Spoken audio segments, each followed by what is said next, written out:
Hello and welcome to FinextraTV. I'm Alex Lipich, and kindly joining me in the studio today is CEO and founder of Sporta. It's Andrew Smith. Andrew, great to have you here with us. Thanks for having me. Absolute pleasure. Now, as one of the founders of ClearBank and RTGS, why Sporta? Why this is your new venture? And why focus on sort of sports and well-being in particular? Yeah, so sport's been, it's played a really integral part of my personal development and my history, my story, so to speak. And, there's physical aspects of that, but also the mental well-being side.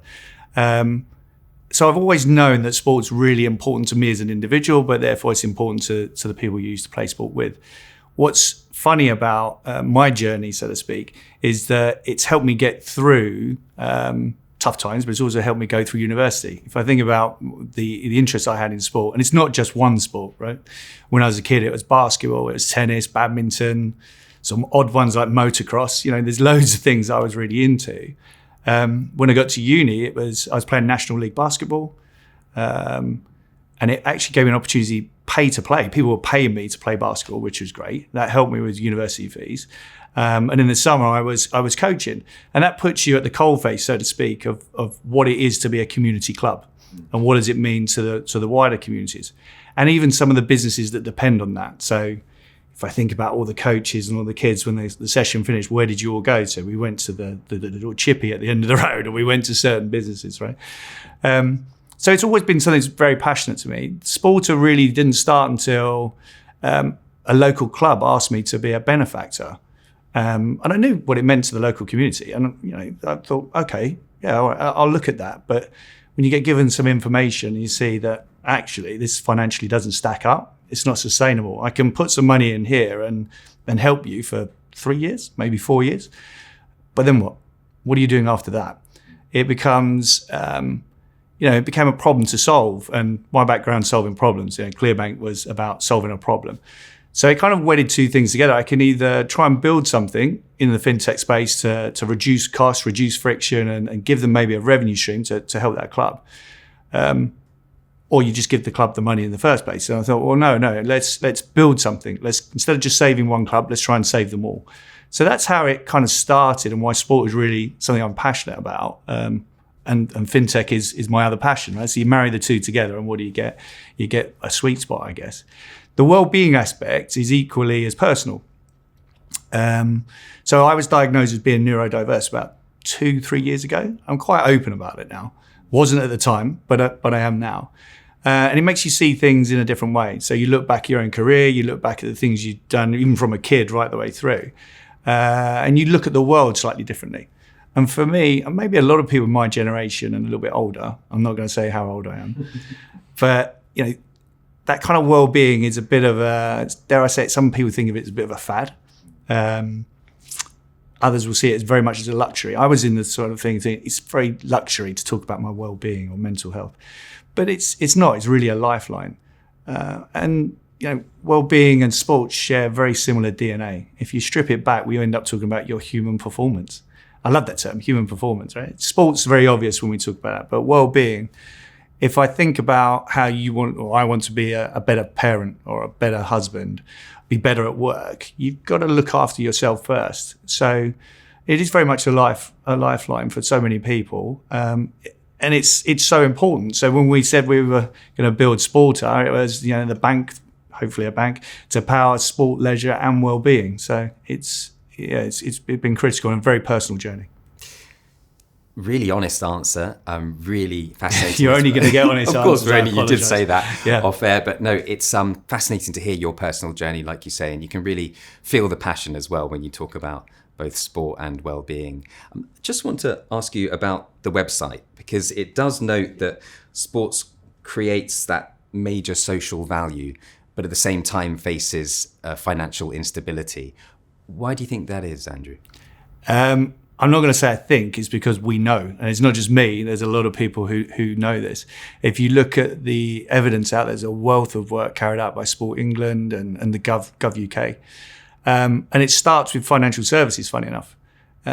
If you look at the products and services they have access to, they're not really fit for purpose. Over the last 35 years, we've had this push for digitization and straight through processing. And what we've moved away from is any sort of tailoring of products or services to you into a world that's off the shelf, which makes sense, right? But it does mean you're becoming somewhat marginalized if you're outside of the 70-30 rule, maybe even 60-40 in some cases. So that's the starting point. It's like playing basketball with one hand tied behind your back. And that's what it's like. So you're putting these clubs on a back foot, on these businesses that orbit sport on a back foot. That's the first thing. The second thing is if you look at things like governing bodies' funds or grants or the way that money used to trickle down, that's drying up. And it's drying up because of decisions that were made a number of years ago, where you've got private equity, sophisticated investors coming in at the top level, at the elite level, and they're basically buying certain things, income streams, revenue streams for the body, such as media, TV rights. Now, if you buy that, there's a big windfall at the start, and it goes out and it gets given to these clubs. But over a period of time, you're going to utilize that and it whittled down. And if you're not financially sustainable, you end up losing that money. So now you haven't got these grants coming down from the top level, and that makes it harder for clubs. You then think, what does a club do? So they have to look for additional revenue streams, and that puts greater pressure on things like sponsorship, greater pressure on the membership giving you donations, and like that local cricket club looking for a benefactor. Now that's a fragile model in a strong economy. Dare I say, the state we're in right now is not quite as strong as it may be, and maybe it's going to get even more of a challenging environment over the next 5 years. So the clubs are in a fragile, precarious situation. So it's not something I think about. It's actually, we know the evidence is there. Sport England claims it's going to be 40% of the clubs won't be here in the next 3 to 5 years, or fear they won't be here. Our own research puts that at 59%. And if you look at it from a balance sheet perspective, only 20% break even. So that's 80% that may not be here, really. That's huge. You've identified a lot of the challenges that are going on behind the scenes at the moment. You're applying to be one of the first AI native banks. Yeah. How do you see the sports industry, you've touched on your personal experience, how do you see it evolving over the next sort of 5 or 10 years, do you think? The sports industry itself? Well, I'm hoping there's a little bit more of a focus on that sustainability aspect. I don't know if that will happen, but I'm hoping for it. At the moment, I feel like everyone looks at sport with rose-tinted glasses. I do. I just think my local club's going to somehow muddle through and get through, because it always has done. And if you look at certain cricket clubs, they've been there for hundreds of years. You've had the rugby club there for 80, 90 years. And they've always muddled through somehow. But that kind of, it gives you this viewpoint that something will happen to save you. And realistically, that's not the way the world works today. So there needs to be a greater viewpoint or focus on that sustainability.